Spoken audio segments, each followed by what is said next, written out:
Subscribe. பின்னடைவு முன்னடைவுலாம் கிடையாது. திமுக எப்படி இருக்குது, நாங்கள் இப்படி இல்லை. திமுக நிலை என்ன சார்? சூழ்நிலைக்கு தகுந்த மாதிரி தான் கூட்டணி அமைக்கப்படும். இது அதிகம் போட்டிடுறது கம்மி போட்டிடுறதெல்லாம் கிடையாது. இன்றைக்கி திமுக தலைமையில் ஒரு கூட்டணி அமைச்சிருக்காங்க. எத்தனை கட்சி இருக்குது?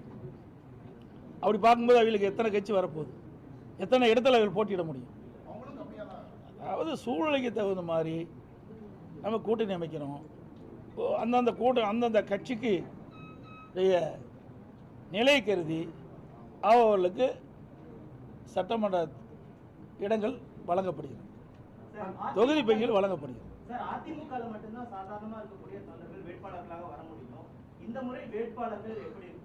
அதெல்லாம் அறிவு பின்னாடி பாருங்க. வேட்பாளர் குமாரி தான் இருப்பாங்க.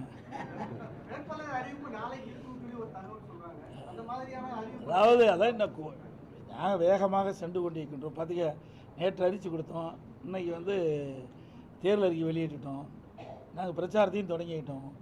இப்பொழுது வேகமாக துரிதமாக ஏற்கனவே எங்களுடைய கூட்டணியில் அங்கமைக்கின்ற கட்சிகளெல்லாம் எத்தனை தொகுதி என்று அறிவிக்கப்பட்டு விட்டது. அந்த தொகுதியினுடைய விவரங்கள் இப்பொழுது பேச்சுவார்த்தை நடந்து கொண்டிருக்கின்றது. இதை முடிவு செய்தவுடன் உடனடியாக எங்களுடைய கூட்டணியில் அங்கமைக்கின்ற கட்சிகள் அனைத்துமே அவர் கட்சியின் சார்பாக வேட்பாளர் அறிவிக்கப்படுவார். அனைத்து உடன்களுக்கும்